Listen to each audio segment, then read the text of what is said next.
अरविंद केजरीवाल की याचिका पर दिल्ली हाईकोर्ट में सुनवाई जारी है। सीबीआई ने अरविंद केजरीवाल की जमानत का विरोध किया है। सीबीआई ने दिल्ली हाईकोर्ट में दाखिल किया अपना हलफनामा। सीबीआई ने केजरीवाल की याचिका को खारिज करने की मांग की है। इस वक्त की सबसे बड़ी जानकारी है, दिल्ली हाईकोर्ट में केजरीवाल पर सुनवाई। फिलहाल अरविंद केजरीवाल तिहाड़ जेल में बंद है। हालांकि ईडी मामले में सुप्रीम कोर्ट की तरफ से एंटरिम बेल जरूर मिल गई, लेकिन सीबीआई वाले केस में जो अर्जी दायर की गई थी उस पर इस वक्त दिल्ली हाईकोर्ट में जारी है सुनवाई। सीबीआई की तरफ से इसको लेकर के विरोध जाहिर किया गया है। सीबीआई ने अरविंद केजरीवाल की जमानत का विरोध किया है। सीबीआई ने बकायदा दिल्ली हाईकोर्ट में हलफनामा दाखिल किया है। सीबीआई ने केजरीवाल की याचिका को खारिज करने की मांग की है। आपको ये बताते चले कि दिल्ली आबकारी नीति में घोटाले का ये पूरा मामला, एक तरफ पीएमएलए के तहत जो ईडी है वो लगातार कार्रवाई करते हुए, हालांकि उस मामले में जरूर अरविंद केजरीवाल को एंटरिम बेल मिल गई, लेकिन आपको याद होगा कि सीबीआई भी क्योंकि इस मामले में इन्वेस्टिगेट कर रही है और राउज एवेन्यू कोर्ट से अरविंद केजरीवाल को अरेस्ट किया गया था, फिर रिमांड, और फिलहाल वो तिहाड़ जेल में बंद। मेरे साथ सुमित, मेरे सहयोगी, तमाम जानकारी के साथ इस वक्त कनेक्टेड हैं। सुमित, कोर्ट रूम के भीतर इस वक्त क्या कुछ चल रहा है? सीबीआई ने इसको लेकर के विरोध जाहिर किया है।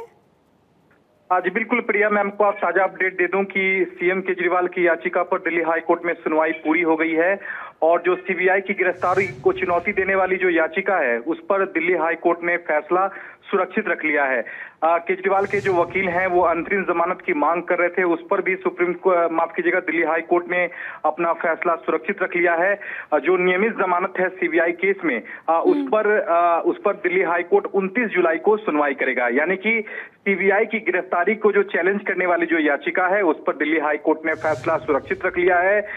फिलहाल अंतरिम जमानत की मांग जो है वो केजरीवाल कर रहे हैं, उस पर भी कोर्ट ने अपना फैसला सुरक्षित रख लिया है। 29 जुलाई को केजरीवाल की सीबीआई केस में नियमित जमानत पर सुनवाई होगी और ऐसे में अब देखना होगा कि इस पूरे मामले में दिल्ली हाई कोर्ट का फैसला क्या आता है, क्योंकि यहाँ सीधे तौर पर केजरीवाल का कहना है कि सीबीआई की जो गिरफ्तारी है वो अवैध है और निचली अदालत ने जो रिमांड दिया था सीबीआई को वो भी गलत है। तो दोनों को रद्द करने की मांग है। अब दिल्ली हाई कोर्ट को फैसला लेना है कि क्या सीबीआई की गिरफ्तारी वैध थी या नहीं, क्योंकि आज 3.5 घंटे की लंबी सुनवाई चली है जिसमें करीब इस पूरे मामले में केजरीवाल के जो वकील है अभिषेक मनु सिंघवी, उन्होंने दलीलें रखी और कहा कि किस तरह से सीबीआई ने जो गिरफ्तारी की है वो गलत है और यहां तक कि गिरफ्तारी का आधार जो है वो भी गलत है और गिरफ्तार करने की कोई जरूरत नहीं थी, क्योंकि 2022 में उन्हें गवाह के तौर पर 9 घंटे की पूछताछ के बाद कैसे आरोपी बना लिया गया और उनकी गिरफ्तारी सुनिश्चित की गई, वो बिल्कुल गलत है।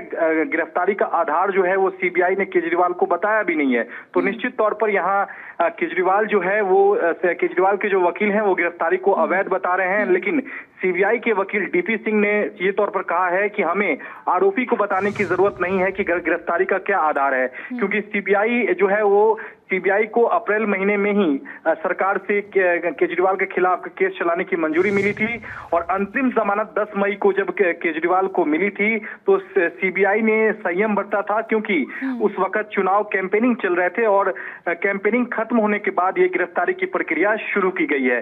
तो सीधे तौर पर सीबीआई और केजरीवाल के वकील जो हैं वो दोनों ने अपनी पक्ष जो है वो दिल्ली हाई कोर्ट में रखा है। दोनों पक्षों को सुनने के बाद दिल्ली हाई कोर्ट ने सुनवाई जो है वो पूरी कर ली है। तो गिरफ्तारी को चुनौती देने वाली याचिका जो थी प्रिया, उस पर दिल्ली हाई कोर्ट ने अपना फैसला सुरक्षित रख लिया। बिल्कुल, ये सबसे अहम है सुमित, जो जानकारी दे रहे वो ये कि एक तो जो गिरफ्तारी को चैलेंज किया गया था उस पर फैसला सुरक्षित रखा गया, एंटरिम बेल को लेकर के भी फैसला सुरक्षित, और अब जो नियमित जमानत याचिका दायर की गई है उस पर अब अगली तारीख को सुनवाई होगी। लेकिन सबसे बड़ी बात है क्योंकि सीबीआई की तरफ से और लगातार, क्योंकि इस पूरे मामले में हमने देखा था सुमित, जब राउज एवेन्यू कोर्ट से अरेस्टिंग होती है तो आम आदमी पार्टी की तरफ से, अरविंद केजरीवाल की तरफ से टाइमिंग को लेकर के सवाल उठाए गए, लेकिन सीबीआई ने पहले ही स्पष्ट कर दिया कि हमें तो पहले से ही इजाजत थी, लेकिन क्योंकि वो चुनावी प्रचार में बाहर थे, उन्हें सुप्रीम कोर्ट से एंट्रिम बेल मिली थी चुनावी प्रचार के लिए और इसी कारण से उस वक्त अरेस्टिंग नहीं हुई। जी बिल्कुल प्रिया, देखिए केजरीवाल के जो वकील हैं सिंघवी, वो लगातार जो सवाल उठा रहे थे उसका जवाब जो है वो सीबीआई ने दिया है। सीबीआई ने कहा कि हम 1 साल से इंतजार कर रहे थे, क्योंकि वो दिल्ली के मुख्यमंत्री हैं और ऐसे संवैधानिक पद पे जो बैठे लोग होते हैं, उनके खिलाफ सरकार से केस चलाने की जो जरूरी मंजूरी है वो लेनी होती है। और 22 अप्रैल को सरकार से जो है वो केजरीवाल के खिलाफ केस चलाने की मंजूरी मिली थी। उसके बाद ही सीबीआई ने गिरफ्तारी की प्रक्रिया शुरू की है। रही बात की चुनाव कैंपेनिंग के दौरान केजरीवाल को गिरफ्तार क्यों नहीं किया गया, इस पर सीबीआई ने कहा कि सीबीआई एक स्ट्रीम जांच एजेंसी है और सुप्रीम कोर्ट ने जब 10 मई को केजरीवाल को जमानत दी थी तो कहीं ना कहीं सीबीआई ने इस बात का संयम करना होगा कि आखिरकार कैसी तस्वीर सामने आती है। सुमित, बहुत शुक्रिया फिलहाल के लिए आपका तमाम बातचीत और जानकारी हम तक पहुंचाने के लिए।